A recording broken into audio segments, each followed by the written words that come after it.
Olá, amigos. Estamos aqui de volta na nossa live dessa quarta-feira, como toda quarta-feira, às 21 horas, né? E hoje nós temos a comentar que nós tivemos essa semana uma postagem de um vídeo tentando tirar algumas dúvidas na educação inclusiva, tá? Uma das dúvidas foi sobre: podemos ou não podemos tirar da sala de aula um aluno especial quando ele está cansado, tá? Então o vídeo já está publicado, tem um texto no nosso blog para quem quiser assistir, e eu faço referência também à legislação sobre o assunto. A legislação sobre esse assunto começa com a própria Constituição Federal, a LDB, a Lei Brasileira de Inclusão, a Lei do Autismo, etc. E porque é uma coisa básica para tudo em relação à educação inclusiva, a educação em geral, né? Que eu estou tentando bater nessa tecla o tempo todo e que eu queria que vocês me ajudassem nisso, que é o seguinte: nós temos que estar consciente. Eu tenho falado isso muito, eu já tenho medo até de estar repetitivo, né? Mas eu acho importante. Toda lei tem um objetivo. E é fácil nós sabermos qual é o objetivo da lei. A lei de inclusão, a LDB, a Constituição Federal, a lei de proteção ao autista está aí para proteger, certo? As crianças que têm qualquer dificuldade de aprendizagem. A ideia é essa, proteção. Então, qualquer interpretação que não a proteja e que sim prejudique as crianças, obviamente, ou nós entendemos errado ou a lei está errada. Então, isso é claro. Então, a criança tem que ficar na sala de aula a aula toda? Óbvio que, pelo certo, sim, desde que ela não entre em estresse, ou seja, não fique cansada demais. E nós sabemos que toda criança com deficiência intelectual, o cérebro dela faz um esforço muito maior que o cérebro das outras crianças para poder funcionar. Então, é possível que algumas dessas crianças deficientes fiquem muito cansadas num determinado momento, e o professor, ao perceber isso, tem que então fazer com que ela se distraia, ela possa sair um pouco, ou até na sala mesmo se distrair, mas não pode ficar presa numa sala, raciocinando, etc., ao entrar em estresse. Para qualquer um é ruim, para uma pessoa com deficiência intelectual é pior ainda. O que a lei protege, aí é sempre a proteção, viu? É que tem uma nota técnica número 24 de 2013, um ano depois que saiu a lei de proteção ao autista, né? Essa nota técnica é para explicar como colocar a lei do autista em vigor. E uma das coisas que ela fala é que deve-se evitar tirar o autista da sala de aula e deve-se evitar dar aula para o autista em outro ambiente. Mas é óbvio, senão não tem inclusão. Mas evitar não significa proibir em momentos, em alguns momentos de exceção, como por exemplo, ele está estressado, muito cansado. E não, agora o que a lei protege é para evitar que o professor regular queira que quem esteja acompanhando esse autista tire ele da sala, para não perturbar os outros alunos. É isso. Bom, então a legislação, o vídeo já está publicado, está no nosso canal do YouTube. Amanhã eu vou postar um outro vídeo que fala de uma outra dúvida. A outra dúvida é sobre o professor auxiliar. Quase que no Brasil inteiro, como as pessoas não estão conseguindo dar uma aula inclusiva porque não querem aprender, eu vou deixar bem claro isso. É incrível. A gente tem dado aula no Brasil todo sobre metodologias educacionais inclusivas. Agora, por exemplo, nós vamos ter uma em Jacobina, na Bahia. Deixa eu mostrar para vocês aqui. Em Jacobina, na Bahia. Aí esqueci o telefone de inscrição aí. É esse. 7491341649. Metodologias educacionais inclusivas, tá? Então a gente vai dar esse curso lá em Jacobina. Eu já falei nos vídeos e tudo no canal. Quem tiver nas proximidades da cidade de Jacobina, se inscreva nesse curso. A gente ali ensina, a gente dá uma passeada por todas as metodologias que se aproximam de uma metodologia inclusiva e a gente mostra a nossa, ensina a nossa. Então basta se inscrever e ir lá e fazer esse curso.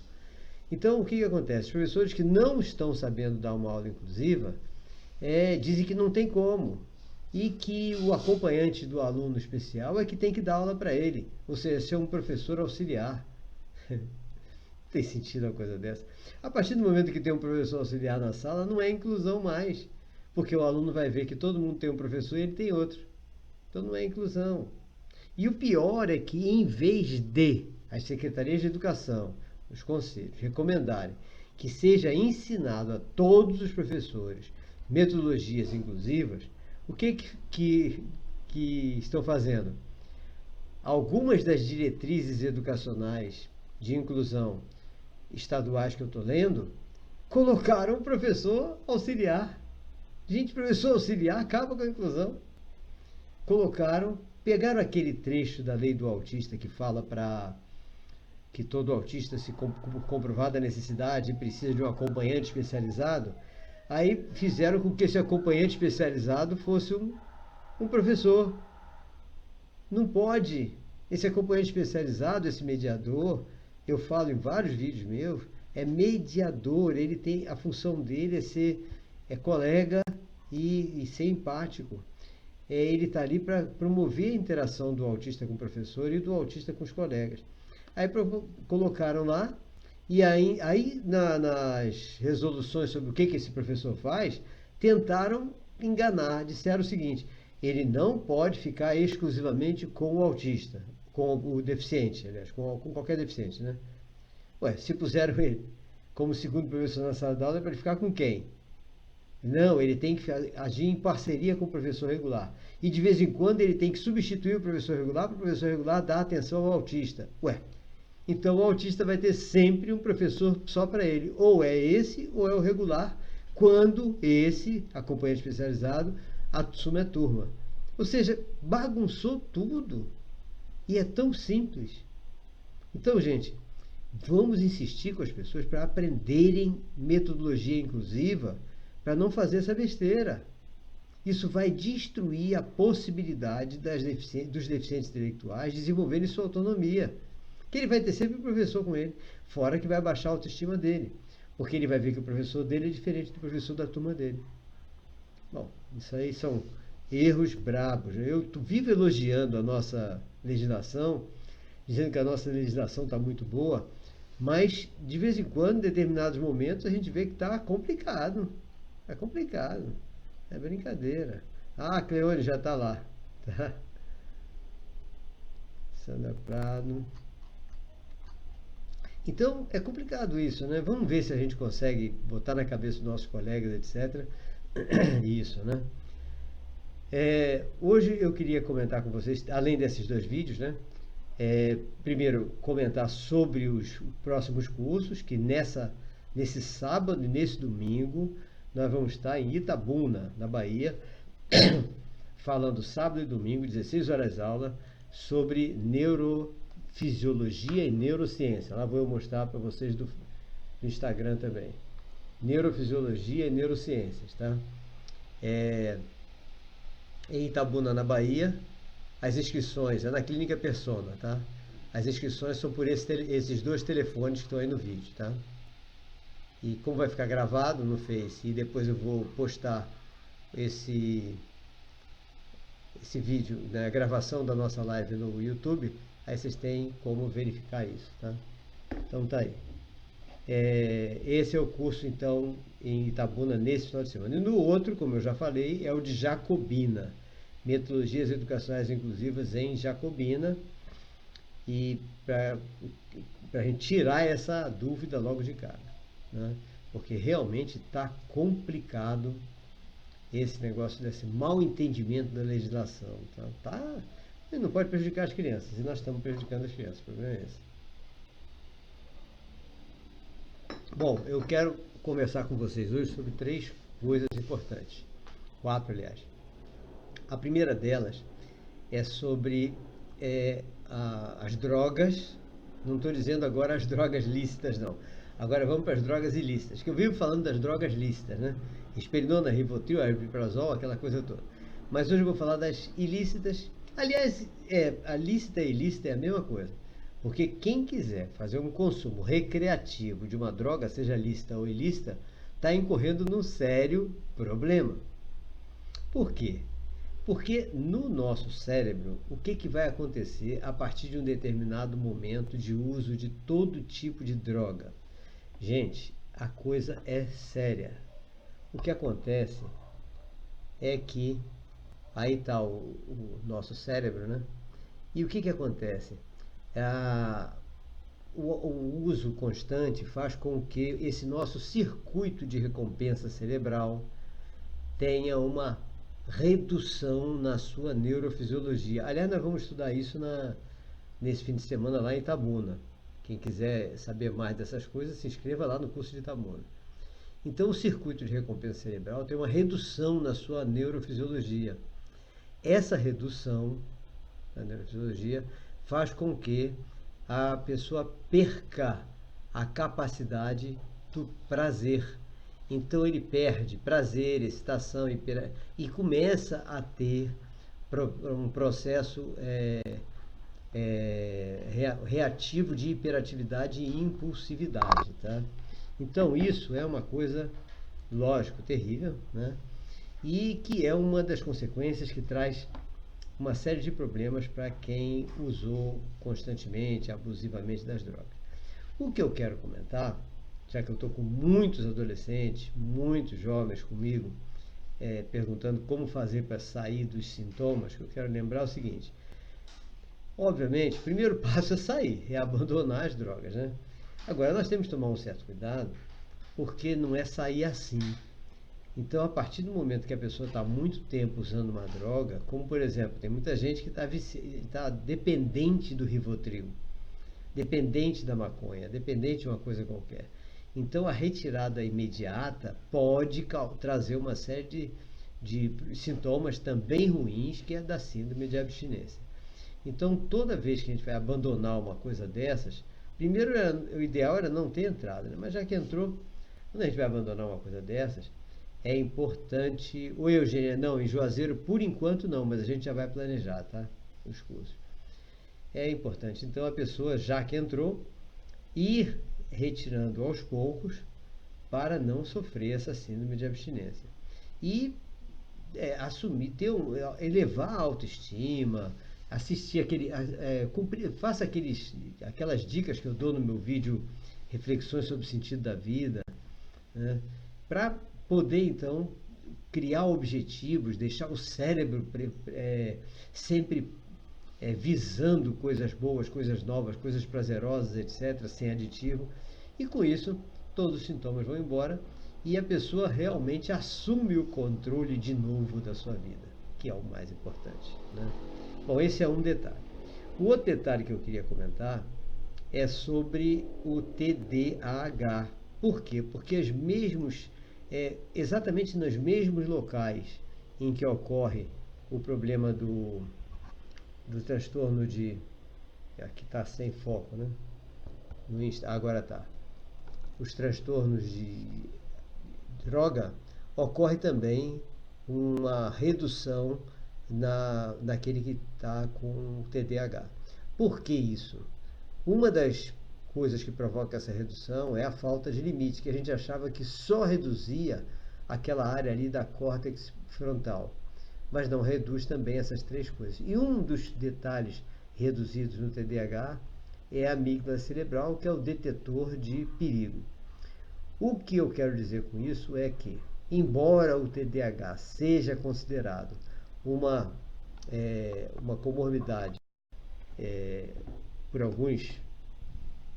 alguns médicos, né, alguns pesquisadores, de nascença, realmente é um problema que, pelo que parece, também é um defeito genético, né? O TDAH às vezes é provocado. Em determinados países, eles têm absoluta convicção de que o TDAH é uma coisa provocada pela falta de limite na educação. Pode ser, e é um dos fatores mesmo. Então nós temos que tomar bastante cuidado agora, é por isso que eu coloquei esse vídeo, esse assunto aqui, na educação dos nossos filhos. A educação dos nossos filhos. As pessoas têm que se tocar que limite faz parte do amor. Tá? Gostar de um filho não pode ser expressado, o gostar de um filho não pode ser expressado apenas em abraço, beijo, carinho, etc., presente, etc., nada disso. O gostar é expressado também pela imposição do limite, porque a imposição do limite é que mostra para a criança que você gosta dela. Porque quem não gosta de uma criança, deixa ela fazer o que quiser, deixa ela ir para onde quiser, deixa qualquer coisa, porque não está nem aí. Quando você gosta, você se preocupa. Quando você se preocupa, você impõe limite. Você quer saber onde está, com quem saiu, coisas assim. Né? Então isso é importante porque isso é uma das coisas que evita bastante o TDAH. Com imposição de limite, dificílimo, uma imposição correta de limite desde o nascimento, é difícil a pessoa ter TDAH. É difícil, é porque as pessoas não querem dizer também que a educação foi frouxa, foi largada. Tá? Então esse é um dos detalhes. E por falar em imposição de limite, nós temos um problema seríssimo ocorrendo agora, exatamente por causa da falta de imposição de limite. O que é isso? Transtorno de dependência de tela. Gente, está aqui, vou mostrar para vocês. O transtorno de dependência de tela, que já está sendo estudado e analisado por diversos institutos de pesquisa e universidades, ele é quando a pessoa fica muito tempo com o computador, muito tempo no celular, direto, sem parar. Olha o que acontece. Tem uma atrofia, ou seja, perda de tecido, que é diminuição da massa encefálica no lobo frontal, no lobo estriado e na ínsula. Isso significa que vai isso provocar uma falha no comando e no controle dos planejamentos e da organização. Vai diminuir o autocontrole e vai diminuir a empatia, a compaixão, essas coisas todas. Gente, isso é dependência de tela, ou seja, muito tempo no computador, no celular, numa coisa dessas. Olha o perigo que isso está tendo. Então, eu falei do limite e esse é um dos aspectos mais importantes que nós temos que estar atentos para a imposição correta de limites para todos os nossos filhos. E então nós estamos falando de tela, né? Tela, computador, celular, etc. E estamos falando dos problemas que ocorrem no cérebro, na massa encefálica, quando a pessoa fica muito tempo direto no computador, no celular, essas coisas todas. Imagina que a redução da massa encefálica vai fazer o que nessa criança? Vai diminuir a capacidade de raciocínio. Ela vai emburrecer. É óbvio. Então vocês viram que tudo isso está ligado. Tudo que nós falamos hoje está ligado à massa encefálica, às redes neurais, à capacidade de raciocínio, ao desenvolvimento da inteligência. E que depende de nós evitarmos tudo isso. Como? As drogas dependem de nós? Sim, as drogas também. Por quê? Se nós, na família, nós criamos um ambiente em que todos estão sempre juntos, batendo papo, com a conversa aberta, lógico que não vai haver carência. Não havendo carência, não tem procura por complementos que não precisa ter complemento. Está tudo completo. Tá? Então não vai haver procura de droga, não vai haver procura de automutilação, não vai haver procura de nada disso. Tá? Então isso é uma coisa óbvia, clara. Né? E esse é um dos coisas. E se essa família está com o ambiente correto, bacana, etc., está havendo imposição de limite, está havendo controle. Se está havendo controle e imposição de limite, não facilita, ou seja, dificulta muito o desenvolvimento do TDAH. Menos um problema. Certo? E, obviamente, se há imposição de limite, todo mundo sabe que não vai ficar no celular o tempo todo, nem no computador o tempo todo. A gente vai determinar horários para isso. Pronto. Aí vem um quarto problema que eu queria comentar hoje. Aí a criança e tal, o adolescente, sabe que você não quer que ele fique usando o celular direto, que não quer que ele fique usando o computador direto, e ele te atende. Mas só que ele te atende na sua frente. Mas ele quer ficar conversando nas redes sociais e vários colegas dele só vão entrar nas redes sociais de noite, tá? Quando você vai dormir também.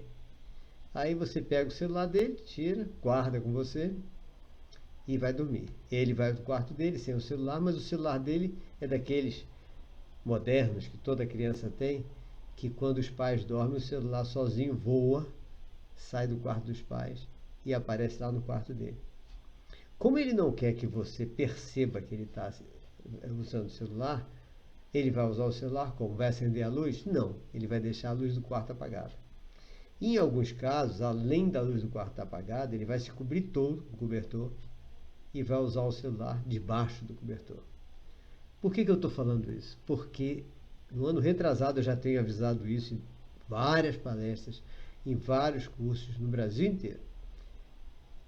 Diversos adolescentes, diversos jovens, muitos jovens, começaram a ter câncer macular na retina. Muitos perderam a visão. E uns perderam a vida porque esse câncer se espalhou. Aí qual foi o ponto em comum que se achou em todos esses adolescentes jovens que tiveram esse câncer macular na retina? Uso do celular no escuro. Porque é óbvio, mesmo com aquela tela amarela, sei lá, o que ocorre? É uma luz ativa na retina que está preparada para a escuridão total. Então, obviamente, isso fere a retina e pode provocar, como em vários casos aconteceu, o câncer macular e a perda da visão.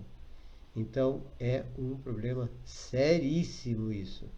Então, eu tenho comentado, inclusive nas palestras para adolescentes, jovens, crianças, etc., que se quiser, se achar que não tem jeito, que precisa ficar usando o celular de noite, acenda a luz. Ah, mas meu pai vai descobrir que eu estou usando o celular. Melhor que ele descubra. Melhor que se ele não descobrir, ótimo. Agora, se ele descobrir, ele vai dar uma surra em você. Surra, dá e passa. Câncer, não. Então é melhor levar uma surra, tá, do que ter a perda de uma visão. Então é melhor, já que está querendo, ansioso, não quer deixar de falar com o colega, com o amigo, com o namorado, aquela coisa toda, acende a luz. Não vai fazer a besteira de provocar uma coisa que pode acabar com a sua vida. Então eu tenho avisado isso a todo mundo, deixado bem claro isso, para que todo mundo tenha essa noção e evite problemas, tá? Então esse é básico. Então agora vamos ao último assunto nosso de hoje, que é um assunto que todo dia tem gente tropeçando nisso. Volta e meia tem alguém que pergunta, um amigo meu levou, um aluno meu apareceu com sintomas de autismo, de TDAH, de dislexia, disso, daquilo, e a mãe levou para o médico e o médico passou Ritalina, passou Risperidona, passou Rivotril, passou fluoxetina, passou não sei o quê. Eu digo, tá ótimo. Logicamente, ele prescreveu esse medicamento depois que todos os resultados dos exames que ele mandou fazer chegaram, né? Aí ele analisou tudo bonitinho, viu se a criança tem parasitas, viu se está com deficiência de vitamina, se tem problema de tireoide, se tem intolerância alimentar, né? Aí a mãe disse, não, ele não fez nada, ele não mandou fazer nada, só passou um remédio. O que eu faço? Troca de médico. Porque ou o cara é um gênio, um verdadeiro gênio, daquele que tem uma bola de cristal, e quando a criança entra, ele sabe que a criança não tem parasita, a criança não tem intolerância alimentar, a criança não tem deficiência de vitamina, a criança está perfeita. Então só sobrou dar um medicamento para camuflar o sintoma, porque não é causado por nada dessas coisas comuns que causam isso em todas as crianças. Então, gente, se alguém tiver, algum amigo chegar, o que eu faço? O médico prescreveu o medicamento, mas não fez nenhum exame. Troca de médico. Troca de médico, é lógico. Esse cara, um médico gênio desse, pode não acertar com o nosso filho, né? Ou ele é gênio, ou alguma outra coisa está acontecendo. Então, vamos prestar bastante atenção nisso. porque o filho é nosso. Então, começar a dar uma coisa que foi prescrita assim, sem nenhum fundamento, só pelo que você falou, não tem sentido não. Não foi verificado nada, analisado nada, coisa alguma nessa criança, não tem sentido. Então, isso aqui é um problema sério. Os profissionais de diversas profissões estão marcando passo. Não estão evoluindo, não estão lendo, não estão estudando, não estão desenvolvendo seu conhecimento sobre o próprio assunto que eles se formaram para ser. Então isso dá pena, né? É um problema. E pior que quando nós precisamos desses profissionais, sejam eles de quaisquer profissões, nós lidamos com isso. Isso acontece também com professores, né? Você vai matricular seu filho numa escola de ponta linha, cheia de equipamentos, cheia de salas, salões, quadras, piscinas, etc. E seu filho tem uma dificuldade de aprendizagem qualquer, um sintoma semelhante à dislexia, ou descalculia, ou autismo, ou TDAH, etc. Aí percebe que a escola só tem aparência. Tem ninguém preocupado com seu filho. Ninguém. Pelo contrário. Tá? Quer que seu filho fique lá naquele cantinho para não atrapalhar os colegas que estão na batalha para serem primeiros nos vestibulares e assim elevar o nome da escola bastante. Né? Então, é um problema seríssimo o que nós estamos vendo por aí. Mas tem solução. A solução é o quê? Troca de escola também. Mesma coisa. Mandei trocar de médico, troca de escola. Procure uma escola não pela aparência física, mas pelo tratamento que vão dar ao seu filho, a atenção que vão dar ao seu filho. O que adianta você ter todo tipo de aparato tecnológico, salões imensos, teatros, piscinas, e não ter um tratamento diferenciado, um tratamento personalizado, pessoal, ou seja, a atenção às características individuais do seu filho, mesmo que ele não seja especial, que ele não tenha nenhuma necessidade educacional específica, tá? Toda criança precisa de atenção, porque todos nós temos deficiência. Então nós temos que perceber as deficiências para compensá-las por meio das habilidades. E isso só se faz se você tem uma atenção individualizada. Então, troca de médico, troca de escola, vamos procurar um médico que faça os exames, que mande fazer os exames, que esteja estudando, claro. Outro dia mesmo, mandei uma pessoa levar um gastroenterologista infantil para poder fazer o exame de todos os parasitas existentes. O médico conversou com a mãe, com a criança, e prescreveu um medicamento antes de fazer qualquer exame para ver se tem parasita, se não tem, qual é o tipo de parasita que tem. Aí ela disse, olha, ele não fez nenhum exame não, ele só mandou tomar esse antiparasita aqui. Eu digo, troca de médico também. Ah, mas o senhor não disse para tratar o parasita? Se tiver, como é que vai tacar um antiparasita sem nem saber se tem ou se não tem? Tá complicado, né? Tá bem complicado. Parece até as avós da gente que dizem, não, vamos dar 2 vezes por dia, vamos dar caroço de semente de abóbora, caroço de abacate, ralado, não sei o que, para matar os parasitas. Elas já faziam, os pajés fazem nas aldeias indígenas, né? Mas nós temos que tomar bastante cuidado com isso. Então, gente, esses foram os assuntos que eu achei que foram importantes para hoje. Amanhã eu vou postar esse outro vídeo que eu falei para vocês, que é o vídeo que fala sobre a ideia que alguns secretários de educação estão colocando nas diretrizes, um outro professor em sala de aula, o professor auxiliar. Isso é muito ruim. Então eu vou explicar no vídeo para vocês por que isso é ruim. E onde está o erro na interpretação, não é na legislação, na interpretação da legislação. Ok? Até domingo, se bem que domingo eu vou estar em Itabuna. Então eu vou estar dando aula em Itabuna, possivelmente nós não teremos a nossa live das 19 horas. Pode ser que a gente tenha, se a internet do hotel estiver boa, tá? Se não tiver, a gente terá na quarta-feira, então, de novo às 21 horas, ok? Forte abraço para todos vocês e até o nosso próximo vídeo ou a nossa próxima live. Até lá, então.